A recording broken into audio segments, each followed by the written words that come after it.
Hello everyone, in this video I'll be translating and summarizing the latest Urdu broadcast by Shahbaz Gill to make it accessible for our English-speaking audience. Let's go through the key developments and insights in Shahbaz Gill's words. Among today's most important news, the first is the Senate elections in Khyber Pakhtunkhwa and the seriousness of the situation. Yes, in Khyber Pakhtunkhwa, at least 3 Senate candidates from Pakistan Tehreek-e-Insaf or PTI have rebelled against Awami Lens, his senior companions and the political committee's decisions. They say, "We do not accept this." What impact will this rebellion have on the Senate elections? What effect will it have on PTI's political struggle? And overall, what consequences will it have on the country's political situation and the chessboard laid out by Chaudhry Sahib? We will discuss all of this in detail. Also, we will tell you how false information was fed to the corps commanders during their conference and how that is now being revealed inside the court proceedings at Kot Lakhpat jail. Yes, a trial is happening there, and the revelations coming from it are shocking. People will be alarmed to learn how great a betrayal has been committed with Pakistan, not just with common citizens, but even with corps commanders. We'll discuss all of this in detail. But first, let's talk about what's happening in Khyber Pakhtunkhwa. In KP, elections are being held for 11 Senate seats. Quickly, for background in terms of numbers, even after the reserved seats were taken away, PTI still has around 92 members in the KP Assembly, meaning 92 votes. The opposition has around 52 votes. Based on numbers, out of the 11 seats, PTI could win around 9, provided all members vote loyally and don't sell out. However, a new proposal was introduced: make a seat adjustment deal with the opposition, give them 5 seats, PTI gets 6, no election needed, and the entire Senate process is completed unopposed. But by vote strength, the opposition is only entitled to 2 seats. Under this formula, they would get 3 extra seats and PTI would lose 3. But in return, PTI wouldn't have to worry about horse trading and buying or selling of MPAs. Still, in my view, the biggest damage would be ideological, sitting down with the very parties that stole your mandate, your reserved seats, your public support on February 8th. Sitting with them legitimizes their theft. You're accepting this broken electoral process and providing legitimacy. There are different views on this, but now a third, very dangerous scenario has emerged. Awami Lens and the party's parliamentary and political committee from KP have decided to go with the unopposed election plan, and it has been ratified by the political committee. For this plan to be implemented, all PTI candidates except the 6 selected must withdraw their nomination papers. You heard right, if they don't withdraw, PTI will have more than 6 candidates. Out of 11 seats, there would be at least 9 PTI candidates, not just 6. And if 5 opposition candidates and 9 PTI candidates remain in the field, that's 14 people competing for 11 seats. So an election will have to take place. Now, the 3 PTI candidates who are refusing to withdraw are Khurram Zishan, Irfan Salim and Aisha Bano. These are well-known PTI figures with long-standing affiliations. If elections happen and PTI secures 9 seats, they will surely win. But under the unopposed plan, the party is asking them to withdraw. Initially, it seemed they would comply. But then a group of PTI MPAs rebelled, held a press conference in Peshawar covered by all channels, and said, "We don't accept this no-vote election." They also said Khurram Zishan, Irfan Salim and Aisha Bano are being wronged, and they want to vote for them.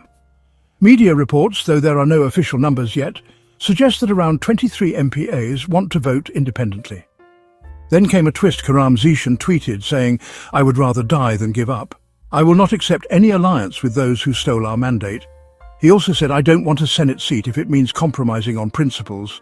He said it's against PTI's ideology and principles to partner with thieves, and he will contest as Imran Khan's soldier, even if he gets just 1 vote. Until nomination papers are withdrawn, elections cannot be unopposed. These candidates want to challenge the thieves, knowing they may lose, but refusing to give them legitimacy. Irfan Salim and Aisha Bano also posted similar tweets and video messages, and Khurram Zishan has given mainstream media interviews confirming he will not back down. On social media, and even among rank-and-file PTI workers, there is massive support for these 3. A significant or possibly majority portion of grassroots workers support their stance.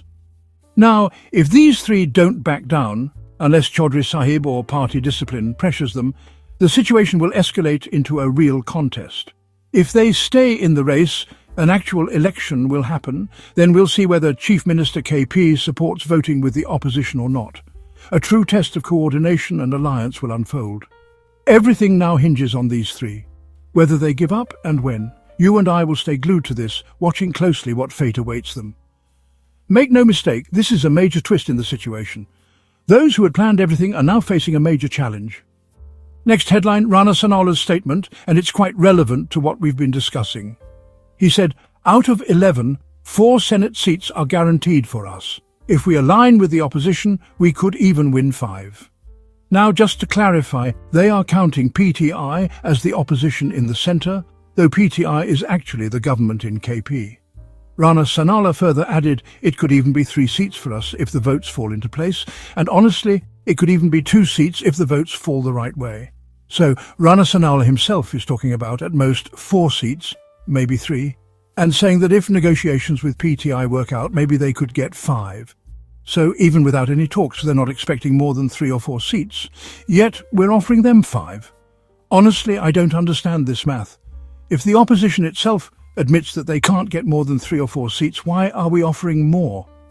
On this, Shahzad Akbar has come forward with a story. Basically, the story came from a friend of ours in Islamabad, a very credible journalist. He must have spoken to Shahzad Akbar as well. He spoke to me earlier too. He had information that 5 additional senators were needed for a 2/3 majority. He is affiliated with a major TV channel in Islamabad, but these days can't speak openly, so he passed the news to me and Shahzad Akbar.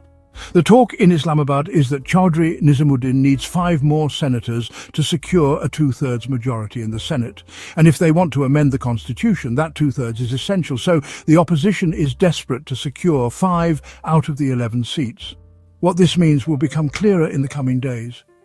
Now we move to the next news, Kot Lakhpat Jail, Lahore. The situation there has shocked everyone. You'll remember after May 9th, there was Madame Rolex and others who came on TV and declared, we have irrefutable evidence, proof that can't be denied. We have solid evidence of who orchestrated May 9th, how it was done, who attacked and who committed crimes. Live press conferences were conducted with people dressed as police officers on TV. Today, you don't see those faces anymore. Madame Rolex seems to have disappeared. Others too, because they've been used and rewarded. Their job is done. Like they say, money done, game over. That phase is over. Now, a new game is starting, one where the Field Marshal aims to become head of state. But what's shocking is that these same claims of irrefutable evidence were shared with the Corps commanders during their conference. We've seen ISPR press releases stating that Corps commanders were told that the evidence on May 9th is so strong that no one will be spared. All will be punished. But now, in the trials at Kot Lakhpat Jail, everything is falling apart. The loose stitching is coming undone. No one knows how to cover their exposed tracks now. As soon as cross-examination began, with lawyers like Burhan Ali Muazzam tearing into witnesses, every single witness is collapsing, leer, totally falling apart. First Inspector Munir, he was called to testify. But guess what? He was in Saudi Arabia performing Umrah at the time of the alleged incident. When lawyers asked him to swear that he's telling the truth and that if he lies, may God's curse be upon him, he said, "My mind isn't working." Even Shah Mahmud Qureshi asked for clarification. Munir backed out, stammered and vanished from the case, said he'll finish Umrah first. We already reported this earlier, including the story about the batons found roadside. The lawyer asked, if the area is cleaned daily, how did you find batons 30 days later? That was also exposed. Then came Hassam, a policeman who claimed he infiltrated Imran Khan's meeting at Zaman Park by hiding under a table. But when asked what the house looks like, he gave a description completely different from the real structure. He claimed there's a half-kilometre distance from the gate to the building, which is impossible for a house that's just 2.5 canals. Another witness claimed to be present at the scene. But when his duty roster was checked at the station, it showed he wasn't even on duty that day. So he was lying. So 3 or 4 witnesses are now irrelevant. Today's most interesting moment came during the doctor's cross-examination. The same doctor who issued medical certificates stating 5 police officers were injured. The lawyer asked, "Sir, you noted injuries here and here, but there are no injuries. Did they get plastic surgery from the same place as my cousin's sister?" Now he's jokingly referring to a relative from Carnival who lies a lot, not anyone famous. So either these cops got miraculous surgery or they were never injured.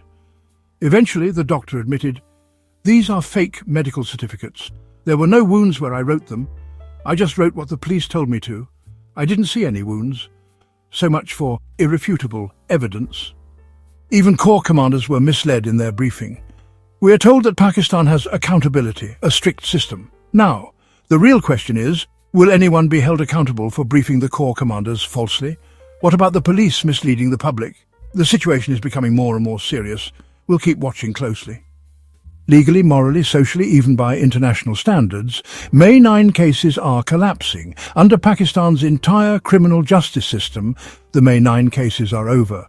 Of course, if the state wants to forcibly sentence people, they can do so regardless of evidence. Now, the cat's not just out of the bag, the whole circus is out. And yes, I'm right. Everything is exposed. Mohsin Naqvi has now admitted they're forming a force previously known as FC, Frontier Constabulary, but now renamed Federal Constabulary. And the force's head, a two-star general, he can be either serving or retired. This is interesting. Naqvi says it's to improve efficiency. Translation, it's just another job for a general. This new force's IG will not be from the police. The head of this new Federal Constabulary will be a major general, and I can already tell you he will be serving, not retired. Unless some favourite son recently retired and needs a job. Basically, the military now has another extension into civilian affairs. The army will be used to control the public, manage protests, and carry out political manoeuvring. This will damage the army's reputation because it's being pushed into the public domain, especially to suppress civil rights. But who cares about that right now? So, Mohsin Naqvi has admitted that this new federal force will be led by a major general. It confirms what we've been saying. And it's not just the Federal Constabulary. Other forces like Scouts and Rangers will also have heads who are serving or retired major generals. A very interesting situation is developing. Let's see how this is used to brutally suppress public voices in the coming days. Last news, Pakistan has partially reopened its airspace to India. Now, non-Indian international airlines can fly through Pakistani airspace to and from India, but it seems Indian airlines themselves are still not allowed. Airlines like Emirates, Qatar and so on might now be able to pass through. This is good. We've always said things should normalise. On one side sits Moeed with his war hysteria. On the other side we're selling fear and war too for attention. May God protect Pakistan. May Allah safeguard the region. This war hysteria must end somehow. That wraps up our translation of Shahbaz Gill's video. I hope this English version helped you understand his message better. Please like, share and subscribe to Awami Lens to help our community grow. Don't forget to leave a comment below and let me know what you thought of this effort.